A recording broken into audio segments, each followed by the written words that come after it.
Now, much as publishers don't want to admit it, even the most popular video games aren't made for everyone, and generally speaking, trying to make a game that pleases everyone is a shortcut to delivering a game that satisfies nobody. And then there are those anticipated games that just end up splitting players firmly down the middle, driving a huge wedge between its audience and generating a spirited discourse, to say the least, and that's if we're being kind, yeah. So with this in mind, I'm Jules, this is WhatCulture.com, and these are 10 recent video games that totally divided players.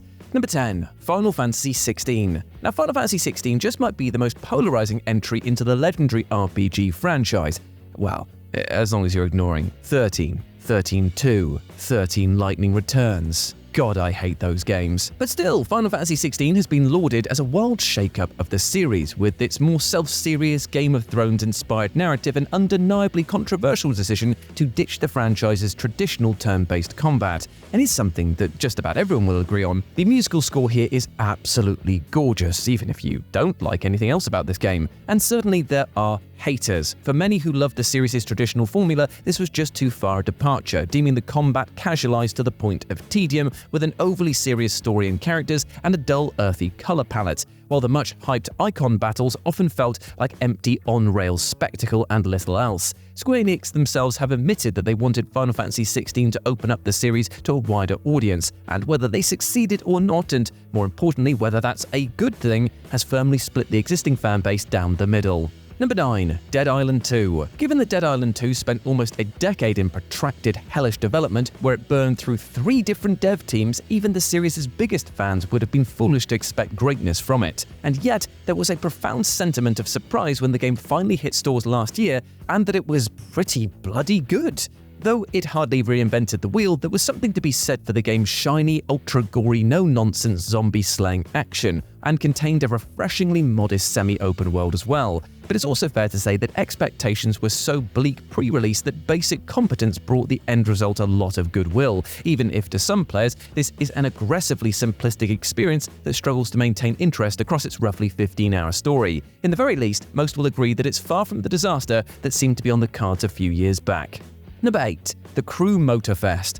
Despite scoring consistently okay reviews with critics, the Crew franchise has garnered itself quite the passionate fanbase over the years, and for many of them, the threequel, The Crew Motorfest, was the series' strongest entry. From its gorgeous Hawaiian setting to its much improved car handling and shameless pilfering from the Forza Horizon series, the third time around seemed to be the charm for a lot of players. But on the other hand, it's a game that did little to dissuade those already skeptical about the Crew as an IP, cribbing from the open-world racing formula perfected by Forza in a manner so blatant that, unless you only own a PlayStation 4 or 5, there was little reason to bother with this instead of just sticking with Forza Horizon 5. Yet even those indifferent to the series mostly accepted the Crew Motorfest to be an improvement over the uneven predecessors, even if it didn't persuade everyone that there's a place in the racing sphere for yet another franchise like this.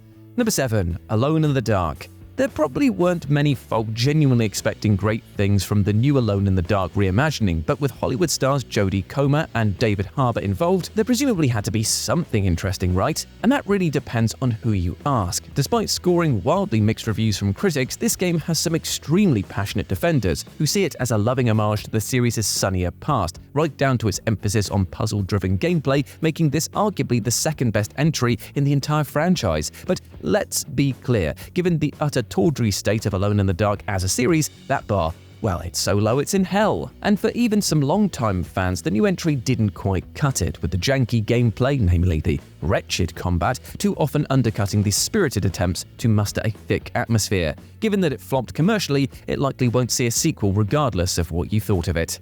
Number 6. Starfield. Starfield was unquestionably one of 2023's most anticipated video games, and boy was the discourse surrounding its release something. Though reviews were largely positive, they weren't quite as glowing as many were expecting for Bethesda's long-gestating open-world sci-fi RPG, and things only ramped up from there once general players got their hands on it. There were absolutely those who fell in love with Starfield's richly immersive world, but for everyone that was wowed by it, there was at least somebody left crestfallen by how just okay it was. For many, Starfield simply failed to match the scale of its lofty ambitions. From the forgettable story and characters to the repetitive gameplay, unimaginative quest design, and shockingly lackluster space exploration, it had all the ingredients for greatness, but ultimately failed to distinguish itself in a crowded genre. Almost a year removed from its release, player response has become no less divided, resulting in what is by far the most fiercely debated AAA Bethesda release to date. Number 5. Diablo 4. Diablo 4 released to generally rave reviews from critics, and the early player sentiment was pretty damn positive for the most part as well, with a lot of love for its combat and atmosphere in particular.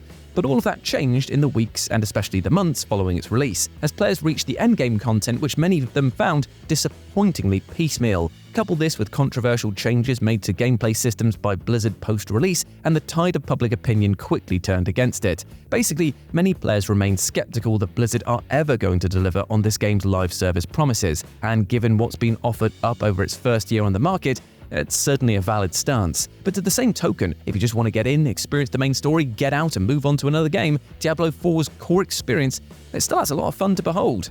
Number 4. The Expanse, a Telltale series. The Expanse, a Telltale series, marked the first new episodic project from Telltale Games in many years, and so expectations were high that this promising prequel to the incredible Amazon sci-fi series would deliver the goods.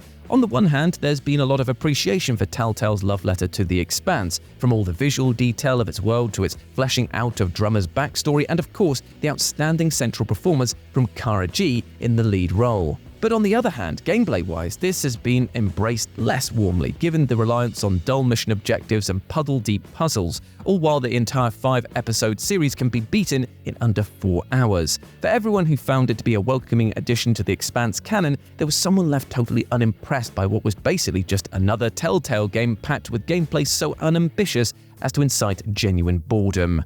Number 3. Avatar: Frontiers of Pandora. How well you'll vibe with Avatar: Frontiers of Pandora will largely depend on your fondness for the Ubisoft open-world formula, namely whether you find it comfortingly familiar or snooze-inducingly generic. But what few will dispute is the game's visual accomplishments, dropping players into James Cameron's one-of-a-kind world and keenly exploring the eye-popping flora and fauna that resides within. Yet beyond its superficial pleasures, Frontiers of Pandora caught plenty of flack for being an almost comically by-the-numbers open-world action game from Ubisoft. There's nothing in the gameplay that you won't have seen somewhere else, and when tethered to a so-so story and characters, it ensured that many struggled to plow through its 20-hour campaign, even with such lush visuals to soak in. Again, it's all down to your tolerance for formulaic gameplay, but given that Ubisoft has printed billions of dollars with this framework, it clearly is enjoyed by a great number of players.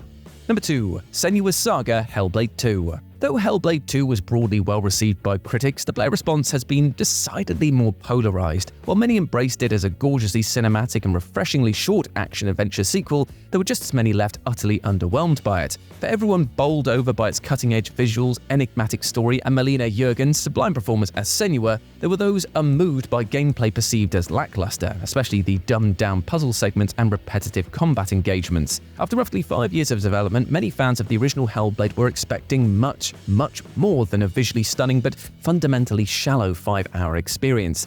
But again, on the other side, a lot of players also found its modest length and refusal to overcomplicate itself a pleasant surprise in an industry that too often makes sequels bloated affairs that are bogged down with needlessly complex gameplay systems. It's a game that's sure to inspire debate for the rest of the year and probably beyond, from those who consider it Game of the Year caliber to others who deem it a colossal letdown. And number 1, Indika. And finally, we have Indika, a fascinatingly bizarre third-person story-driven game in which players control the titular nun as she navigates a bleak existence in 19th century Russia. One of the oddest games released this year so far, or any year really, Indika is a tough beast to quantify, lurching from walking simulator to puzzle game and back again while daring players to invest in its deeply surreal crisis of faith story. Indeed, you've never played anything quite like Indika, a game which clearly relishes making fun of the medium's biggest tropes, even as it forces players to partake in intentionally tedious busywork minigames in between the strangely alluring narrative. For some, it's a peculiar meditation on faith wrapped inside a self-aware commentary on the state of modern gaming, while to others, Indika is a low-budget to-a-fault indie that pads out its already brief playtime with head-smackingly tedious puzzles. What just about everyone can agree on, at least though, is that it's one of the most singular gaming experiences out there. There ain't nothing like Indika. And there we go, my friends. Those were 10 recent video games that totally divided players. I hope that you enjoyed that, and let me know what you thought about it down in the comments section below. As always, I've been Jules. You can go follow me over on Instagram and AX, where I'm at RetroJ, but the O is a 0. Hope to see you over there, and I hope that you treat yourself well, my friend, with love and respect, because you deserve the bloody best, alright? Big love to you, and I'll speak to you soon.